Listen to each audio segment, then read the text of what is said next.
Selanjutnya yakni testimoni yang akan disampaikan oleh sahabat Hakim Jaili. Kepada sahabat Hakim Jaili kami persilakan.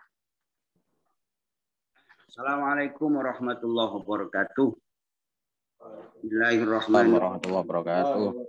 Alhamdulillahirabbil alamin wa bihi nasta'in ala umuri dunya waddin wassalatu wassalamu ala asyrofil mursalin sayyidina wa maulana Muhammadin wa ala alihi wa ashabihi ajma'in. Qala rabbi shrah li sadri wa yassir li amri wahlul 'uqdatam min lisani yafqahu qawli. Amma ba'du. Hadratul mukarramin, para alim, para sesepuh, para senior yang pada malam hari ini bersama-sama kami semua mendoakan sahabat kita tercinta Andri Dewanto Ahmad, sahabat-sahabat semua yang mau dan menyisihkan waktu, karena itu adalah bagian dari rasa cinta kita kepada almarhum. Saya diminta untuk sedikit memberikan sebuah makna atas kehilangan. Sebuah kehilangan pasti akan sia-sia begitu saja kalau kita tidak maknai. Oleh karena itu, kita mungkin perlu untuk bersama-sama memaknai. Dan yang menarik, kenapa yang harus menyampaikan saya, gitu ya, tentu teman-teman Averus mencoba untuk mencari teman seiring dari almarhum. Kalau teman-teman semua, sahabat-sahabat juniornya Mas Andri, Anda mengenal kesempurnaan Mas Andri itu ketika Mas Andri sudah jadi. Tapi saya, Mas Inung, Mas Malik, Mas Gustin, Mas Soeharto dari Jakarta yang pada kesempatan ini juga hadir, ada Mas Arif, Mas Hafi, itu adalah teman seiring. Yang kami tahu proses dari seorang Andri Dewanto. Seseorang yang berangkat dari nol kemudian menjadi hari ini yang hampir sempurna. Kami tahu, saya mengenal Mas Andri di tahun 90-an.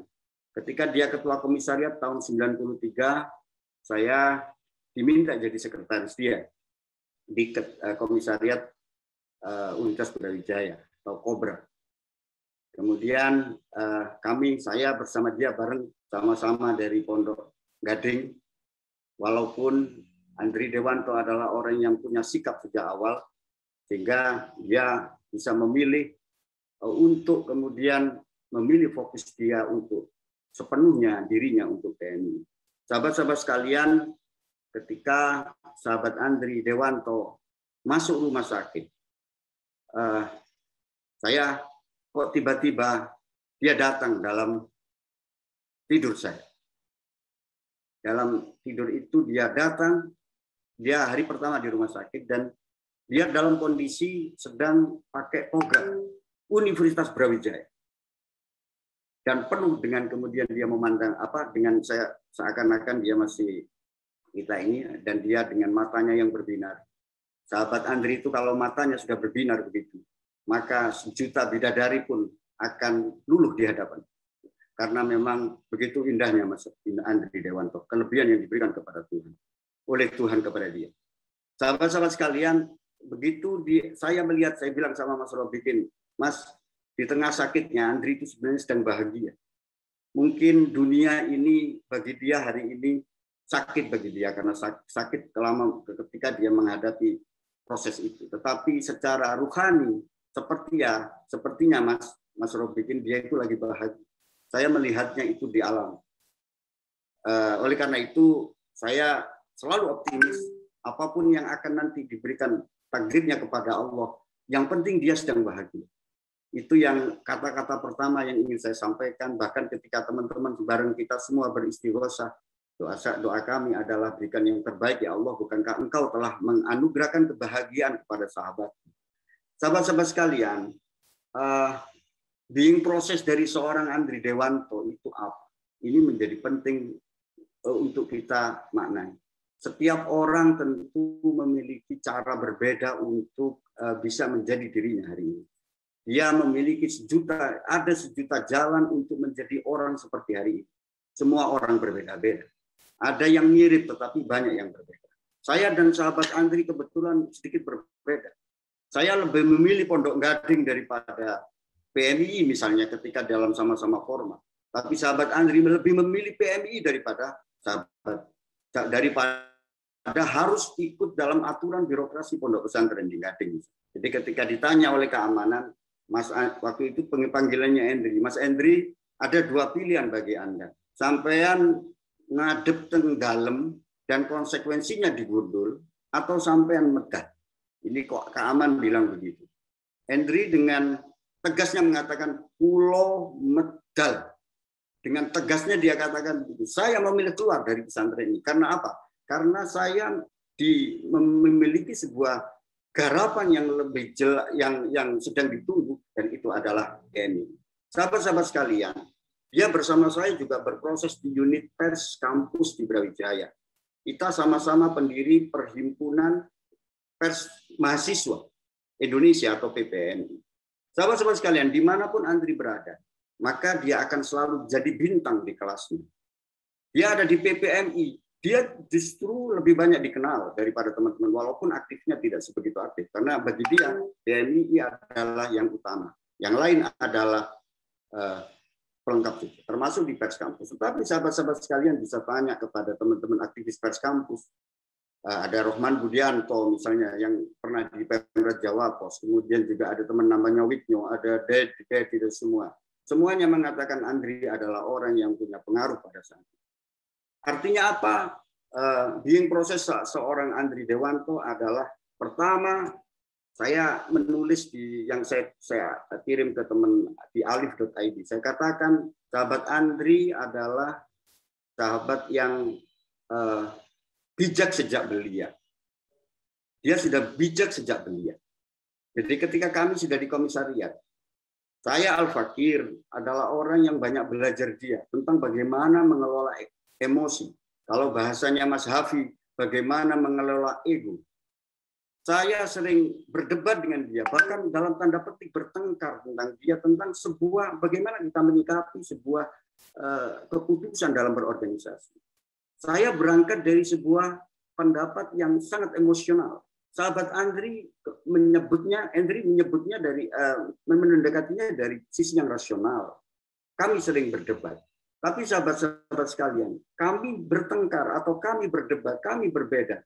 Tapi kami selalu lupa kapan kami berdamai. Karena tiba-tiba saja kami bareng-bareng guyon lagi.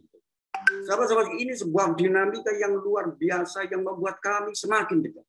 Suatu saat seluruh Brawijaya itu pulang karena liburan. Saya dan Andri ada di komisariat Brawijaya di Kertorahayu dua-duanya. Seorang ketua sama sekretaris, sama-sama jomblonya. Saya anggap saja sama-sama jomblonya gitu. Dan kami berdua ngapain ini? Ayolah, apa yang bisa kita lakukan gitu kan? Ya kita bikin apalah gitu ya. Nonton bioskop sudah. Nah dia yang berhasil mengajak saya nonton bioskop dan itu dilarang oleh Pondok Gading. Teman-teman yang berhubungan dengan Gading, tolong jangan diceritakan kepada Pak Keamanan hari ini. Karena mungkin saya dianggap sebagai malaikat ya. Saya nonton juga dan sahabat Andri mengajak saya. Nah, ayolah kita jangan hanya membaca novel, kita bikin novel. Sahabat-sahabat yang saya berdua sama Andri itu bikin novel. Novel apapun terserah. Keliaran berpikir itu adalah bagian dari kehebatan seorang kader PNI. Dan kita bikin novel yang sangat liar. Sangat liar. Dan liarnya itu sampai kemarin ketika perjalanan berdua dari Kediri sampai Surabaya. Kita cekikian dari Surabaya selama hampir dari Kediri ke Surabaya hampir 1,5 jam itu. Kita ketawa ketiwi. Kesimpulannya begitu nyampe di kantor PWN UGM, sing disampe nonang wong-wong sing api-api ae. Sing elek-elek ora usah. Apa maneh nang anak-anak ora usah. Siap dan gitu. Oleh karena itu sahabat-sahabat sekalian, saya kemarin harus menulis obituari tentang Andri Dewanto. Saya beli judul Andri Dewanto dan perjalanan dan jalan spiritual seorang aktivis. Saya menulis bahwa ternyata Andri Dewanto sudah memilih dan menjadikan PMII sebagai thoriqoh atau jalan dia bertemu Tuhan. Kalau hari ini thoriqoh, kita kenal dengan thoriqoh yang amaliyah, sebagaimana Naqsabandi, ada Qadiriyah, Sahabat-sahabat, Andri Dewanto telah menemukan PMI ini adalah sebuah thorikoh baru. Thorikohnya namanya adalah thorikoh Harokiyah. Thorikoh gerakan. Yang dia lakukan itu temukan di dalam sebuah proses perjalanan yang panjang. Saya tuliskan di situ bahwa sahabat Andri telah menemukan Tuhannya justru tidak dari sekadar dia berzikir, tetapi dia menemukannya dari alam. Dalam suatu saat setelah kita ketemu itu, kami terlibat di dalam sebuah obrolan di chatting. Kita mencoba membahas puisi dari seorang Gus pesantren namanya Gus Haidar Hafid yang judulnya adalah menelanjangi kesombongan. Kami berdua mencoba mengapresiasi bagaimana Gus-Gus sekarang mencoba untuk menyapa dan kemudian memantik tawa bagi orang-orang yang terpinggirkan, termasuk anak-anak pang, yang kemudian Gus Haidar Hafid itu mencoba untuk mendekatinya, bahkan kemudian membuatkan dia untuk puisi. Sahabat-sahabat sekalian, di situ kemudian dia membuat sebuah kesimpulan yang menurut saya, kesimpulan itu adalah apa yang dia alaminya dia sendiri, bahwa dia telah berguru kepada alam, dan dari itu kemudian dia sudah tidak bisa membedakan mana sedih, mana bahagia. Untuk apa sedih? Untuk apa bahagia? Kalau ternyata kita sudah punya Tuhan yang selalu membuai kita. Sahabat-sahabat sekalian, dia merasa sudah berada dalam genggaman Tuhan. Dan bagi saya, pernyataan paling jujur adalah pernyataan seseorang yang sedang berada di dalam chatting dan dia sedang tidak memiliki apa-apa kecuali dirinya sendiri. Dalam kondisi inilah hal-hal kayak begitu biasanya akan muncul ketika kita berada dengan orang yang merasa ada istilah komunikasinya adalah overlap of interest. Ada sebuah tumpang tindih kepentingan yang sama. Orang semakin akrab itu artinya apa? Lebih banyak kesamaan daripada perbedaan. Ya, karena itulah di situ akan muncul kejujuran. Sementara kalau kita dengan orang lain, orang apalagi musuh kita atau perempuan lain lah misalnya gitu, maka kita akan selalu bicara tentang brand atau image. Oleh karena itu, para pemimpin, politisi, teman-teman semua, kalau lagi memimpinnya dengan memimpin image, pastikan dia bukan pemimpin yang sejati. Karena yang dia cari adalah nama baik, bukan hal baik seperti yang disampaikan oleh sahabat Henry. Sahabat-sahabat sekalian, saya kira healing proses itu perlu kita pelajari bagi generasi setelah sahabat Henry. Jadi ketika dia sudah di PMI, dia menjadi ketua PMI itu pun juga melalui proses yang cukup, ya menurut saya dia besar hati. Karena dia harus bersaing dengan orang yang sebenarnya di bawah dia, kader dia. Sampai saya masih ingat, Kim, aku lek maju, aku lek menang gak kondang, lek kalah sini-sini. Dia pernah bilang begitu saya. Dan ternyata dia memang seluruh komisariat di Malang ini memilih dia. Dan dalam kepemimpinan dia, kemarin ada salam dari teman saya, BK namanya, sekarang anggota Komnas HAM. Dulu adalah anggota Cipayung. Begitu Andri wafat, dia kirim salam kepada seluruh warga pergerakan bahwa Andri Dewanto dicatat sebagai bintang di kelas para Cipayung. Karena apa? Karena PMI melalui satu-satunya OMEK yang memiliki kantor yang representatif, yaitu di Mbetek, ya, dibandingkan Cipayung-Cipayung yang lain. Dan itu adalah tempat kita melakukan mengkonsolidasi gerakan menjelang tahun 98 atau setelahnya. Sahabat-sahabat sekalian, di proses Andri inilah yang perlu kita pelajari. Sahabat Andri ini orang, saya katakan orang yang bijak melebihi usianya. Jadi dia bijak lebih dulu dari usia. Jadi ketika dia masih muda, dia sudah bijak. Ya. Ketika kita masih emosional, dia sudah stabil. Nah, ini problem kadang-kadang. Sehingga kita muncul ente sering kita ini. Karena dia sering mengingatkan. Tapi sahabat-sahabat sekalian, kebijakan dia itu, bijaksananya dia itu bukan karena apa? Karena dia ditempa. Dia ditempa oleh problematika kehidupan. Bahkan ketika dia masih anak-anak. Dia sudah ditinggal orang tua. Dia harus bertahan. Dia harus bisa tetap hidup. Dia harus tetap tumbuh di masa ketika dia membutuhkan perhatian orang tua. Ketika kemudian di masa mahasiswa dia menghadapi banyak hal, maka dia sebenarnya sudah memiliki sebuah modal besar. Dan modal besar dari sahabat Andri adalah sebuah pelajaran penting bahwa kehidupan dunia itu adalah lahwun walaibun. Hanyalah permainan dan tipuan belaka. Dan itu sudah ditemukan. Sehingga ketika dia harus proses, termasuk dalam proses berumah tangga, kami semua adalah saksi-saksi akan ketabahan.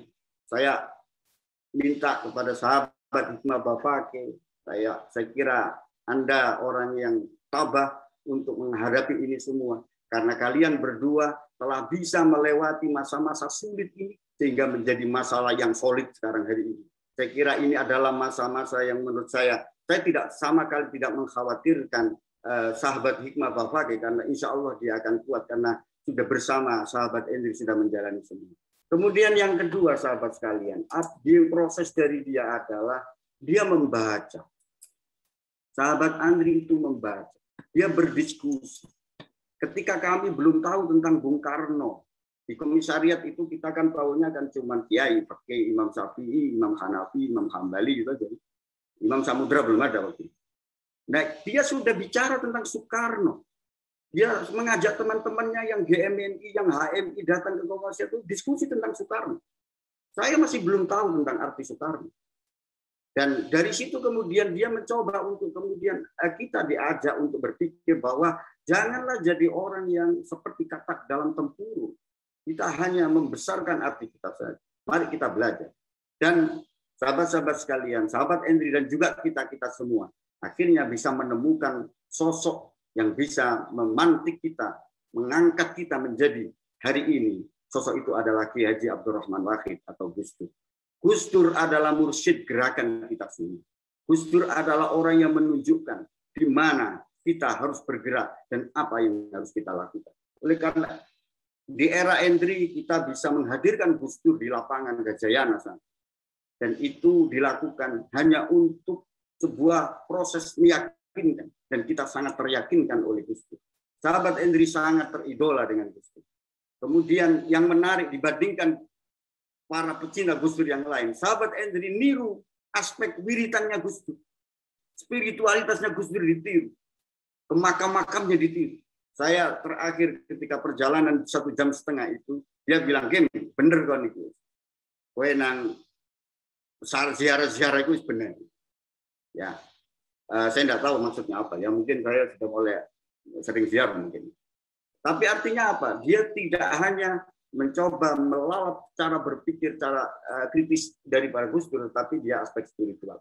Maka kita semua dengar dan kita sudah semua pelajari dari Gus Dur apa yang kita pelajari. Gus Dur bilang, rasionalitas saya adalah spiritualitas. Dan spiritualitas saya adalah rasionalitas. Maka keseimbangan, tawazun antara spiritual dan rasional itu adalah sebuah keniscayaan. Dan Gus Dur sudah membuktikan, sahabat Andri sudah bisa menjalankan itu. Keseimbangan itulah sahabat-sahabat sekalian. Tidak banyak masalah rasional itu. Banyak sekali pikiran kita yang tidak bisa diselesaikan. Banyak masalah yang hanya bisa diselesaikan oleh waktu.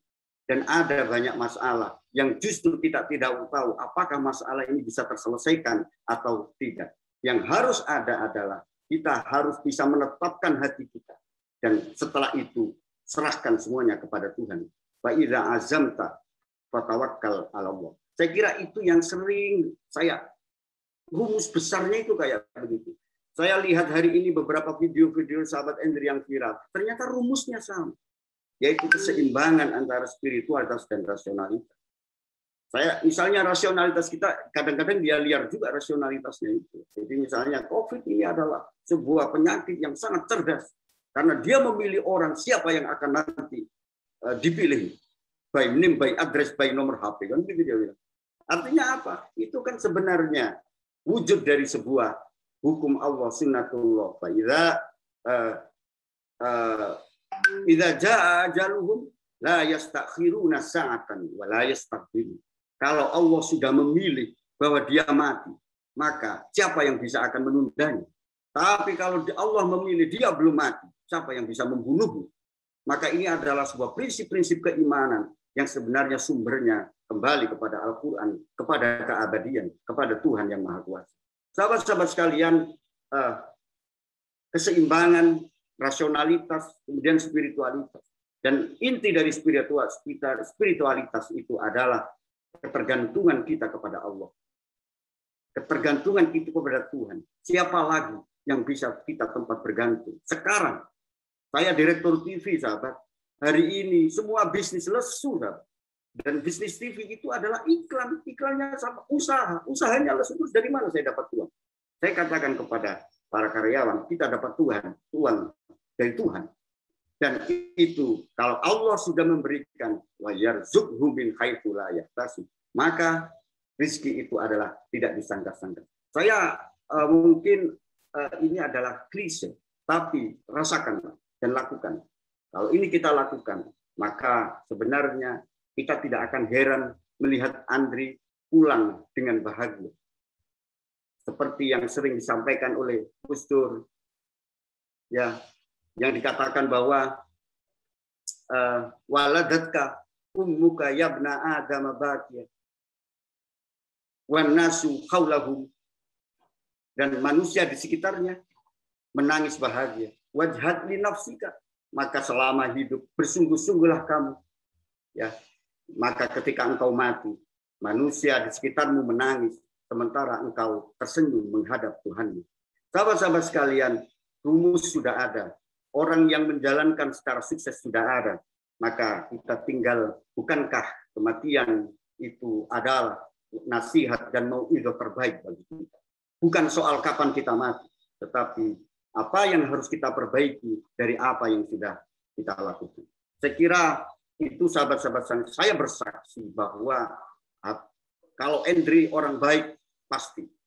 Tetapi saya hanya menyampaikan malam ini kesaksian saya bahwa Andri menjadi orang baik melalui proses-proses yang sebenarnya bisa kita ikuti juga. Prosesnya bisa kita lakukan. Dan saya kira cukup banyak jalan menuju surga, sebagaimana cukup banyak jalan menuju Roma.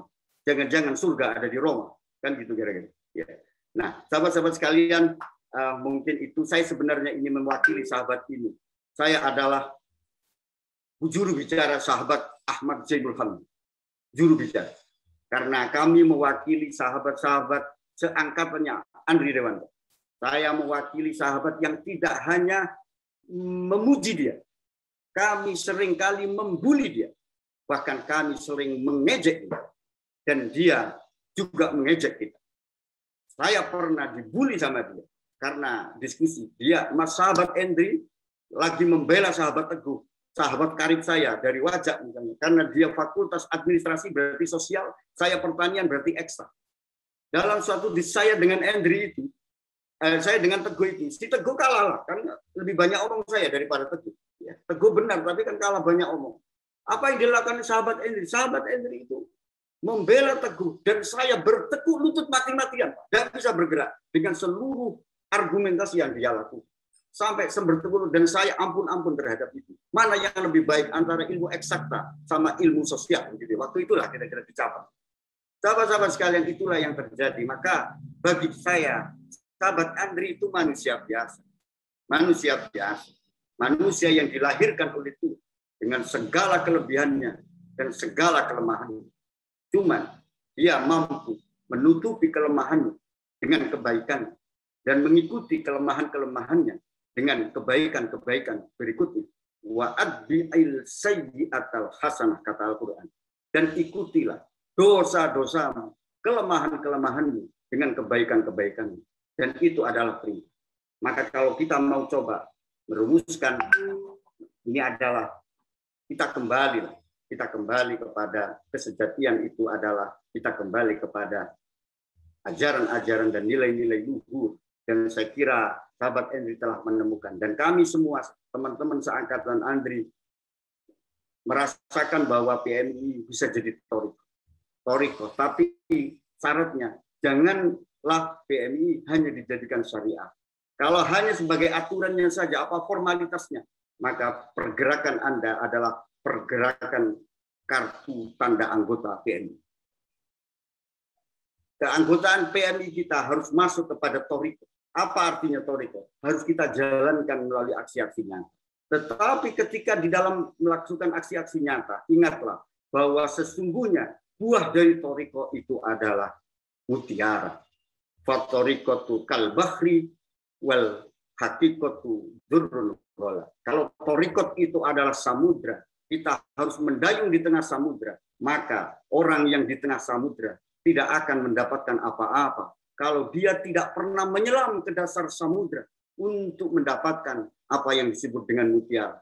Sahabat-sahabat, kalau hari ini ada jadi pendamping desa misalnya, atau Anda sebagai seorang politisi, atau Anda menjadi seorang profesional misalnya hari ini, itu adalah Thoriqoh kita. Tapi ingatlah, kalau hanya sibuk mencari uang atau tidak mencari kesejatian, maka Anda tidak akan mendapatkan mutiara kehidupan. Sahabat Andri sambil menjadi pendamping desa, dia menemukan kesejatian itu di mana-mana, dan dia menyelam ke dasar samudra sehingga dia mendapatkan mutiara, dan hasilnya adalah aroma yang sangat harum yang kita hirup bersama hingga hari ini. Sahabat-sahabat sekalian, itu yang saya sampaikan. Mohon maaf apabila terlalu menggunakan kata-kata besar. Saya ini praktisi media. Tugas saya adalah menyampaikan gagasan dengan indah. Kalau tidak, maka tidak ada yang pasang iklan ke saya. Tetapi ingatlah, yang saya sampaikan ini adalah sebuah kebenaran. Bahwa kita tidak butuh, memang kita jangan sampai riya. Kita jangan sampai kita hanya menunjukkan kebaikan kita. Tetapi jangan sampai juga kebaikan itu tidak tersampaikan gara-gara kita takut riya. Saya kira itu pula yang kita diskusikan dulu dengan Gus Bahak di Sarang. Gus, kalau kemudian pesantren itu selamanya jadi maf'ul, tidak pernah jadi fa'il, maka kapan ada konsep-konsep pesantren yang bisa dikenal oleh dunia hari ini? Dan alhamdulillah kita kenal ada orang-orang seperti Gus Bahak, Gus Kausar misalnya, yang sudah mulai menyampaikan nilai-nilai itu kepada seluruh alam. Dan ini juga sebuah, saya kira di PMI cukup banyak. Saya mendorong di Surabaya ada senior namanya Cak Mujahid Ansori. Ayo Cak, sampai bikin konten di YouTube. Ilmu panjenengan itu jauh 10 kali lipat dari ilmu para YouTuber. Tapi kenapa orang-orang berilmu itu tidak populer? Dan kenapa orang-orang yang populer itu tidak berilmu? Di mana ini kesalahannya? Di sinilah sahabat-sahabat. Sahabat Andri pernah ngomong ke saya, Kim, cobalah itu. Nah, ente bikinlah video cuma 2 menit, 3 menit, kemudian itu sebar kemana-mana. Oh, dia adalah orang yang peduli terhadap hal kayak itu. Demikian sahabat-sahabat sekalian yang bisa sampaikan. Uzkuru mahasina mautakum. Sebutlah kebaikan dari orang-orang mati. Dan seluruh yang kita sampaikan adalah kebaikan-kebaikan sahabat Andri Dewanto. Kebaikannya yang sangat cemerlang, benderang itu akan mampu untuk menghilangkan kesalahan-kesalahan yang akan ada. Dan oleh karena itu insya Allah husnul khotimah.